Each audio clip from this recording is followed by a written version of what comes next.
So hello guys, in this video I'm not going to tell you कि how can you make profit using this strategy that strategy means कि मैं आपको ये video में ये नहीं बताऊंगा कि आप ये स्ट्रेटेजी यूज कर लो तब इतना प्रॉफिट कर लोगे, इसका इतना विनिंग प्रोबेबिलिटी है, इसका या वो स्ट्रेटेजी का उतना विनिंग प्रोबेबिलिटी है। नो, मैं आपको इसमें ये सिखाऊंगा कि ट्रेडिंग स्ट्रेटेजी या ट्रेडिंग सेटअप को बनाते कैसे, बिल्ड कैसे करते हैं। बिकॉज समटाइम्स क्या होता है ना कि मार्केट में जब भी कोई नया बंदा आया तो वो सबसे पहले देखता है कि कोई स्ट्रैटेजी बता दे, मुझे कोई स्ट्रैटेजी बता दे कि मैं उससे प्रॉफिट कमाने लगूं।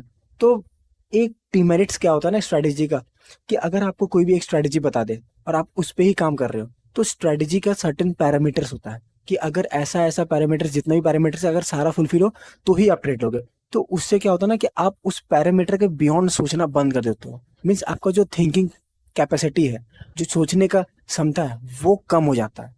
तो वो मार्केट में नहीं चलता। सिर्फ पैरामीटर से या स्ट्रेटेजी से मार्केट में आप विनिंग नहीं हो सकते हो। आपको एक मार्केट का साइकोलॉजी को समझना होगा। बिकॉज अगर सपोज एक नॉर्मल मैं एग्जांपल दूं, तो जो मार्केट है ना वो एक नॉर्मल नॉर्मल बंदा है। अगर उस बंदे को आप किसी बंदे मतलब वो अगर सपोज वो बंदा है और अगर उसके साथ अगर आप कोई मजाक करो या उससे आप कोई टीज करो तो वो उस मोमेंट पे आपसे ऑफेंड हो जाएगा। बट अगर सेम टाइम्स कि अगर आप उसको सेम मजाक सेम टीज जो आपने किया था उसको उस समय करो जब वो बहुत ज्यादा खुश है, तो उस समय वो आपसे ऑफेंड नहीं होगा। तो सेम चीज मार्केट का लेके है कि प्राइस कभी कभी ब्रेकआउट सस्टेन भी करेगा, ब्रेकआउट सस्टेन नहीं करेगा, जो कि हम ब्रेकआउट फेलियर ट्रेड बोलते हैं। सो मैं आपको एक रियल लाइफ से रिलेट कराता हूँ कि किस तरीके से हम मार्केट को कंपेयर कर सकते हैं। सपोज अगर आपके बारे में मेरे को जानना है कि आपका बिहेवियर क्या है, आप किस इवेंट को किस तरीके से टैकल करते हो, आपका ट्रिगर पॉइंट क्या है कि उससे ऊपर अगर आपसे अगर कोई मजाक करे तो आप सहन नहीं कर पाओगे, ऑफेंड हो जाओगे, कहाँ तक आप सहन कर पाते हो। तो अगर ये सब चीज आपके बारे में मेरे को जानना है तो मैं कब जान पाऊंगा? जब मैं आपके साथ टाइम स्पेंड करूंगा, तभी मैं आपके बारे में समझ पाऊंगा। जब मैं आपको देखूंगा कि हर इवेंट को आप कैसे टैकल कर रहे हो। तो ये चीज सबसे आपके बारे में सबसे ज्यादा कौन जानेगा? आपकी मम्मी, आपकी फ्रेंड। बिकॉज आपके बारे में वो लोग ज्यादा जानते हैं मुझसे, बिकॉज मैंने आपके साथ टाइम स्पेंड नहीं किया, उन्होंने आपके साथ टाइम स्पेंड किया। तो सेम वाइज मार्केट में भी होता है कि मार्केट में जो जितना टाइम स्पेंड करेगा, हर इवेंट को देखेगा कि कौन सा इवेंट पे कैसा रिएक्शन आ रहा है, वो उतना ज्यादा मार्केट को समझ पाएगा। So now come to our main topic which is how can we build our own strategy. Means कि हम मार्केट में अपना एक स्ट्रेटेजी को किस तरीके से बिल्ड कर सकते हैं। So always remember, generally market में क्या होता है कि दो तरह का ही ट्रेडिंग होता है, एक ब्रेकआउट ट्रेड और the second one is break inside trade. कि जब भी अगर ब्रेकआउट ट्रेड में कि जब भी अपना एक प्राइस जो है वो रेंज को ब्रेकआउट करता है तो हम एक बाइंग ट्रेड लेते हैं अगर अपसाइड का ब्रेकआउट दे, और अगर नीचे ब्रेकआउट करता है तो हम एक डाउन साइड का ब्रेकआउट ट्रेड लेते हैं। और दूसरा वन क्या होता है कि जब भी प्राइस मेरा रेजिस्टेंस पास आए तो हम एक रिवर्सल का प्लान बनाते हैं और यहाँ रिवर्सल का ट्रेड बनाते हैं। और जब भी सपोर्ट के पास आए तो यहाँ पर भी हम एक रिवर्सल का ट्रेड बनाते हैं, मतलब प्लानिंग करते हैं कि यहाँ से हम एज्यूम करते हैं कि प्राइस जो मेरा है यहाँ से ऊपर चले जाए। So when we are planning about any reversal trade और breakout trade, then how can we increase our winning probability. Means कि जो हम ब्रेकआउट ट्रेड लेते हैं या ब्रेक इनसाइड ट्रेड लेते हैं तो उसमें किस तरीके से हम मोर इंडिकेशन को ऐड करें कि जो मेरा विनिंग प्रोबेबिलिटी वो इंक्रीज करे। अब नाउ सपोज कि मेरा जो प्राइस है तो वो यहां से एक रिवर्सल दिया एंड वो अपना रेजिस्टेंस के पास आया, तो यहां पर तो हम अपना एक रिवर्सल ट्रेड प्लान करेंगे और यहां पर हम एक ब्रेकआउट ट्रेड करेंगे। तो यहां पे हम क्या क्या इंडिकेशन को ऐड करें कि मेरा जो विनिंग प्रोबेबिलिटी वो इंक्रीज हो। तो सबसे पहला तो यहां पर सबसे पहला हमारा आता है कि मेरा एक कंटिन्यूएशन पैटर्न बने,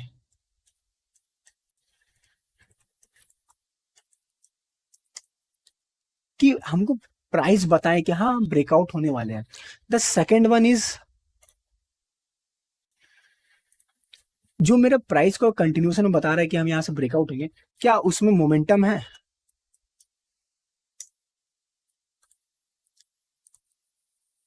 and the last one is volatility. Means कि जो मेरा प्राइस यहाँ से ब्रेकआउट दिखा रहा है या जो कंटिन्यूएशन पैटर्न दिखा रहा है कि हम यहाँ से ब्रेकआउट जो मेरा रेजिस्टेंस है उसको ब्रेक करके ऊपर जाएंगे, उसमें कंटिन्यूएशन पैटर्न है। और अगर कंटिन्यूएशन पैटर्न है तो क्या उसमें वॉल्यूम है? वॉल्यूम है, मोमेंटम है, प्राइस में मोमेंटम शो हो रहा है, स्ट्रेंथ है। और अगर ये सब भी है तो क्या मेरा उसमें वोलेटिलिटी इंक्रीज हो रहा है कि नहीं हो रहा है, कि प्राइस बढ़ रहा है बट एकदम धीरे धीरे बढ़ रहा है? तो that is not the good thing ना। सो सेम वाइज कि जब हम रिवर्सल प्लान करेंगे तो सबसे पहले हमको एक रिवर्सल कैंडलस्टिक पैटर्न या कैंडलस्टिक दिखना चाहिए।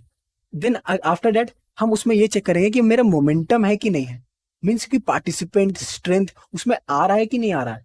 और लास्ट में आता है कि हमारा उसमें वोलेटिलिटी इंक्रीज हो रहा है या नहीं हो रहा है। So I have summarise the things, so let's see it.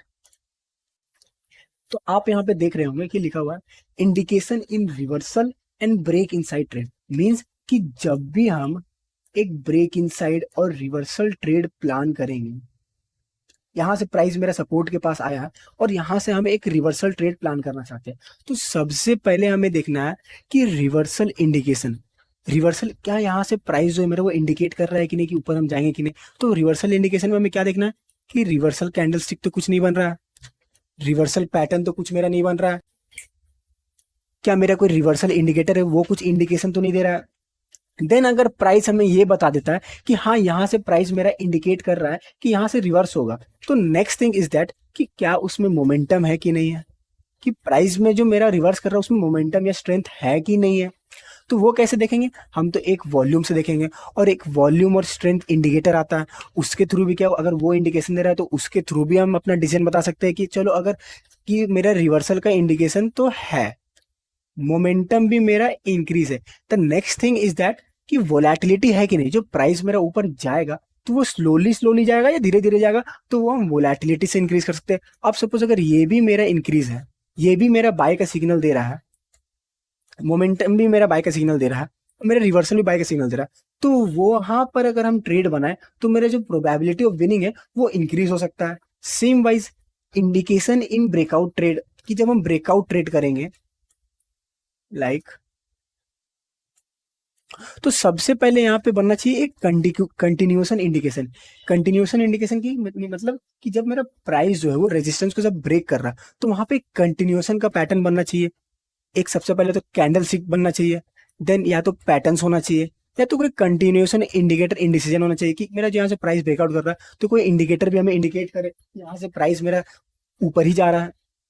The next thing is that कि यहाँ पे भी जो मेरा प्राइस का ब्रेकआउट हो रहा है तो क्या इसमें मोमेंटम है कि नहीं है, वो हम वॉल्यूम से देख सकते हैं, वॉल्यूम और स्ट्रेंथ और इंडिकेटर से देख सकते हैं। The next thing is that कि वोलेटिलिटी, जो प्राइस तो मेरा ऊपर जा रहा है बट उसमें वोलेटिलिटी है कि नहीं है, कि प्राइस सपोज प्राइस तो मेरा ऊपर जा रहा है बट वो बहुत धीरे धीरे जा रहा है, तो ये बढ़िया है कि मेरा प्राइस ऐसे जाए वो बढ़िया है, वो बढ़िया है। सो अब हम ये समझ गए कि जब भी मेरा प्राइस ब्रेकआउट होता है तो प्राइस में सबसे पहले हमें क्या फाइंड करना है कि कंटिन्यूएशन है कि नहीं है, कि उसमें कंटिन्यूएशन कैंडल स्टिक या कैंडल स्टिक पैटर्न्स का फॉर्मेशन हो रहा है कि नहीं हो रहा है, कोई इंडिकेटर है वो डिसीजन दे रहा है कि नहीं दे रहा है कि मेरे यहाँ से प्राइस कंटिन्यू करेगा। अब अगर प्राइस मेरा कंटिन्यू करता है तो क्या उसमें मोमेंटम है भी कि नहीं है, और अगर मोमेंटम है भी तो उसमें वोलेटिलिटी है भी कि नहीं है। तो ये चीज तो हम ब्रेकआउट ट्रेड में और ब्रेक और same wise in break inside trade में भी यही चीज देखेंगे कि अगर रिवर्सल हो रहा है तो उसमें कुछ प्राइस का फॉर्मेशन हो रहा है कि नहीं हो रहा है। अगर प्राइस का फॉर्मेशन हो रहा है तो उसमें मोमेंटम है भी कि नहीं है, और अगर मोमेंटम है भी तो वोलेटिलिटी है कि नहीं है। तो हम एक समराइज तरीका से समझ गए कि किस तरीके से हम अपना एक प्राइस का सेटअप बना सकते हैं। सो अब हम ये पता चल गया कि हाँ रिवर्सल अगर हमें ट्रेड लेना है तो सबसे पहले हम ये प्राइस में ये देखेंगे कि मेरा प्राइस रिवर्स कर रहा है कि नहीं कर रहा है, रिवर्सल दे रहा है कि नहीं दे रहा है। आफ्टर दैट हम ये चेक करेंगे कि जब प्राइस अगर रिवर्स कर रहा है तो क्या उसमें मोमेंटम आ रहा है कि नहीं आ रहा है, और अगर मोमेंटम भी आ रहा है तो क्या वोलेटिलिटी इंक्रीज हो रहा है कि नहीं हो रहा है। बट अगर ये सब देखेंगे कहाँ, कुछ तो टूल्स होना चाहिए। तो चलिए हम आपको एक पीडीएफ पे लेके जाते हैं। तो अगर आप यहाँ देख रहे होंगे तो रिवर्सल इंडिकेशन, ये जितना भी कि आप प्राइस को रिवर्सल हो रहा है उसका इंडिकेशन किस तरीके से ले सकते हैं। तो सबसे पहले तो आप रिवर्सल कैंडल स्टिक के थ्रू ले सकते हो। तो इसमें कौन कौन सा आता है, हमारा हैमर आता है, शूटिंग स्टार आता है, इन्वर्टेड हैमर आता है, हैंगिंग मैन आता है, बुलिश इनगल्फिंग आता है, बेरिश इनगल्फिंग आता है, पियर्सिंग पैटर्न आता है, डार्क क्लाउड आता है। तो इन सब कैंडल स्टिक पैटर्न के थ्रू आप ये पता लगा सकते हो कि प्राइस यहाँ से रिवर्स कर रहा है। फिर अलग अलग पैटर्न्स आता है like double top, double bottom, head and shoulder, inverted head and shoulder, triple pattern और राउंडिंग टॉप, मतलब जितना भी मेजर प्राइस पैटर्न्स और कैंडलस्टिक है उसको मैंने यहाँ पे मेंशन किया हुआ है कि इसको देख के आप प्राइस में ये पता लगा सकते हो कि प्राइस यहाँ से रिवर्स कर रहा है। फिर कुछ इंडिकेटर्स भी आता है जिसके थ्रू आप पता लगा सकते हो कि हाँ यहाँ से प्राइस रिवर्स कर सकता है, लाइक MACD, RSI। अब हमें प्राइस का पता चल गया कि हाँ प्राइस यहाँ से रिवर्स कर रहा है। अब आता है मोमेंटम की, उस प्राइस का मोमेंटम किस तरीके से लेंगे, चेक करेंगे। तो मोमेंटम चेक करने के लिए यहाँ मोमेंटम इंडिकेटर लिखा हुआ है, MACD देख सकते हैं, स्टोकास्टिक देख सकते हैं, RSI देख सकते हैं, फिर ADX भी देख सकते हैं कि ये सब इंडिकेटर को यूज करके आप प्राइस का मोमेंटम को चेक कर सकते हो। नेक्स्ट हमारा आता है कि वॉल्यूम को आप किस तरीके से चेक कर सकते हो कि प्राइस में पार्टिसिपेशन आ रहा है कि नहीं आ रहा, जो रिवर्सल हो रहा है प्राइस में उसमें पार्टिसिपेशन आ रहा है कि नहीं आ रहा। तो उसके लिए आप एक्यूमुलेशन डिस्ट्रीब्यूशन देख सकते हो, वॉल्यूम ऑसिलेटर देख सकते हो, ADI देख सकते हो, OBB देख सकते हो, मनी फ्लो देख सकते हैं। तो ये सब इंडिकेटर को आप देख के आप ये पता लगा सकते हो कि प्राइस में मोमेंटम आ रहा है कि नहीं आ रहा, पार्टिसिपेंट आ रहा है कि नहीं आ रहा। नेक्स्ट हमारा आता है कि वोलेटिलिटी, प्राइस में वोलेटिलिटी आ रहा है कि नहीं आ रहा, तो उसके लिए भी इंडिकेटर है, कुछ कुछ इंडिकेटर है। सबसे पहले आता है ATR, फिर विक्स, रिलेटिव वोलेटिलिटी इंडिकेटर। आपको सारा को यूज नहीं करना, ये नहीं कि आप सारा इंडिकेटर को लगा लिया और उसको यूज कर रहे हैं, नहीं। कुछ कुछ अपना इंडिकेटर को चुनो जिसमें आप मास्टरी करो कि उसका हर एक चीज आपको वीक पॉइंट, प्लस पॉइंट सारा आपको पता चले और उसको ही सिर्फ यूज करो। ऐसा नहीं कि सारा इंडिकेटर को यूज करें। तो आई होप आप सभी को ये वीडियो समझ में आया होगा और इसके थ्रू आप अपना ट्रेडिंग सेटअप को बिल्ड कर सकते होंगे।